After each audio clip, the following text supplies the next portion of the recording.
method I'll be sharing with you is easier, is simpler.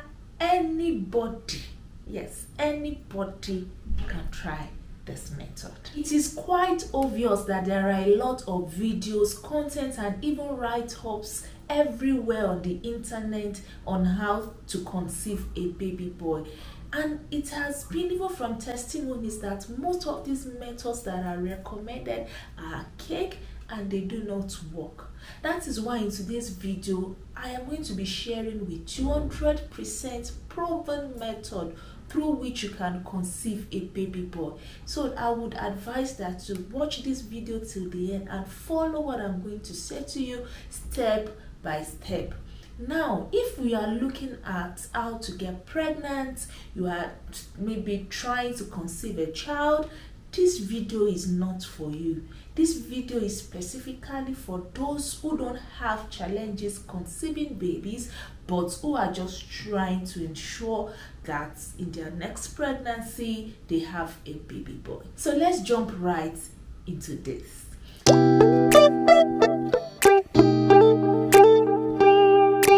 You are welcome, beautiful people. My name is Odunayo. I'm a public health specialist, and on this channel we discuss everything about women's health.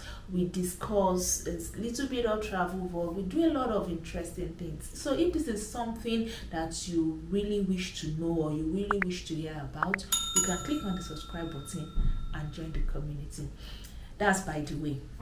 So what are these methods? In today's video, I'll be sharing with you two methods. One is a traditional, or will you call it a natural method, while the other one is a scientific method.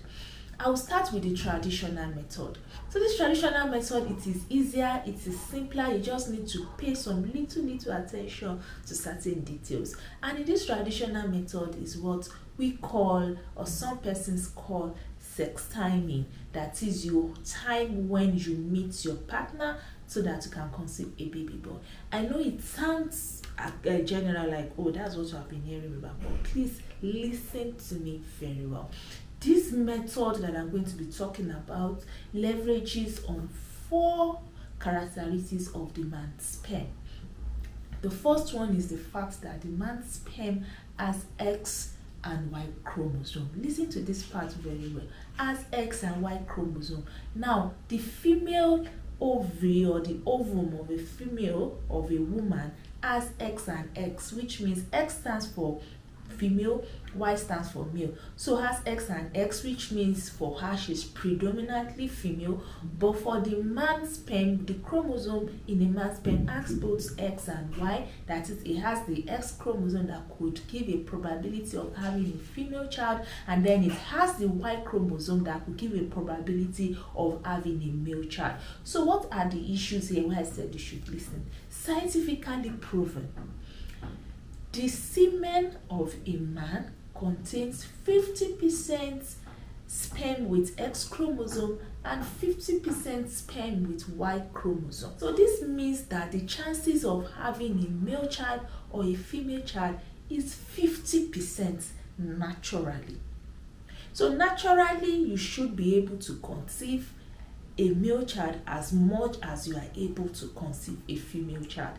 Even when a man has low sperm count, there is nothing like, oh, because he has low sperm count, is producing more sperm with X chromosome than more sperm with Y chromosome. This goes to how to people who have been saying, oh, you have to change your diet, the man has to improve his fertility, blah blah blah. Those things are good if you want to conceive, but not when you're targeting conceiving a baby boy or a baby girl. Okay, in my next video, which I would advise that you watch out for, I'm going to be talking about mistakes that we make when we are trying to conceive a particular gender of a child, especially a boy child. So going back into what I was saying, the characteristics of the male sperm is that it has both Y chromosome at 50% and then it has both X chromosome at 50%. So this traditional method, how do you ensure that the sperm that fertilizes your egg is the Y chromosome? That is the issue. So the first thing you have to do is to understand some characteristics of this Y chromosome. Number one, it is believed that this Y chromosome is smaller in size, and because of the small size of this Y chromosome, it speeds or swims faster in the semen than the X chromosome. And then secondly, its survival days is just 3 days. That is, it dies off quickly than a Y chromosome. So because of those 3 things, the small size that make it faster and makes it has a shorter lifespan. Those are the three main things you are going to work with when you're trying to have a boy child. So where am I going? The main thing is that when you want to try for a boy child, you try to have sex on the exact day that you are ovulating. Now, this is the main problem and challenge. How do you know the exact day that you are ovulating? That's not what I want to elaborate on in this video, but I have a video up here that speaks to how to track your ovulation. So that is there. So you must not what some people say is around the day of ovulation. No, not around the day of ovulation, on your exact day of ovulation. And the issue or the main challenge also is that this method might reduce your chances of conception or conceiving that month at all, either with a male or a female, if you don't know when you are going to ovulate. So you have to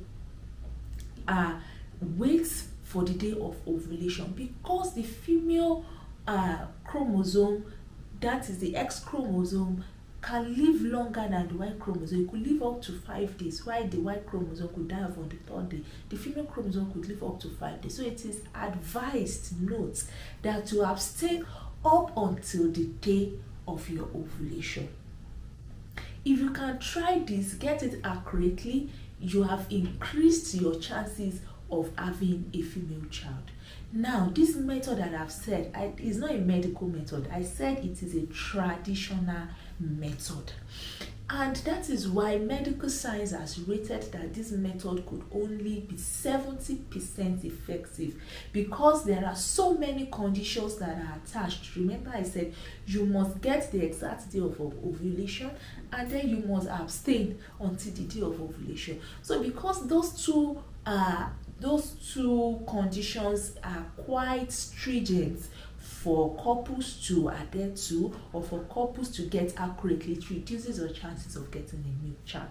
But if you can do that, and also bearing in mind that naturally you have a 50% chance of having a male child, either you do anything or you don't do anything, you have a 50% chance of having a male child. So having that at the back of your mind, meaning that nature itself has sorted 50% of the issues you are trying to deal with, all you just have to do is to add this extra tips of saying, oh, let's wait until the day of ovulation, exact day of ovulation before you have, and timing your ovulation right. So let's leave that. That is the traditional method that has been proven to work. And let us do something, because science itself had made a research to say, oh, this method is almost not effective, it's about 50% still the natural method. If you have ever tried this traditional method and it has ever worked for you, please leave it in the comment section. Let us know the outcome. Leave the outcome in the comment section. Oh, I tried it and I ended up with a baby girl. I tried it and I ended up with a boy child. I tried it and I did not even conceive. So let us know the outcome, and then from the comment section alone, we can just take time to count and say, oh, it's about 10 out of 20, 2 out of 5, you know. So with that, I will also make a poll on my community page to ask you to tell me if you have ever tried this timing and the outcome of it, because it is not new. It is actually not new. So if you have ever tried it and the outcome, let us know, and then from there we can all gather our own statistics to say, oh, it is a proven method, or oh, this method should be discarded. So let's jump into the medical assisted method that has been proven to be 100% accurate. In fact, science research has shown that this method has less than 1% inaccuracy, meaning that if you ever try this method, you're 100% sure that it's going to work. and this is what we call the pre-implantation genetic testing, which is PGT. And this method can only be achieved through in vitro fertilization. Through in vitro fertilization, that is, the fertilization of the sperm and the egg is being done outside the woman's body.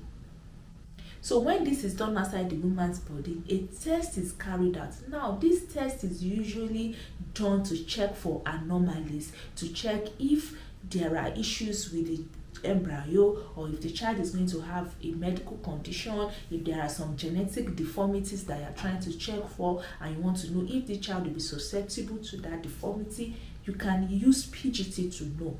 One of the advantages of PGT is that you can also check for the chromosome, whether it is XX or it is XY that is in the embryo. Then you can then solely decide to say, oh, please transplant the embryo with the XY chromosome into me, or the embryo with the XX chromosome.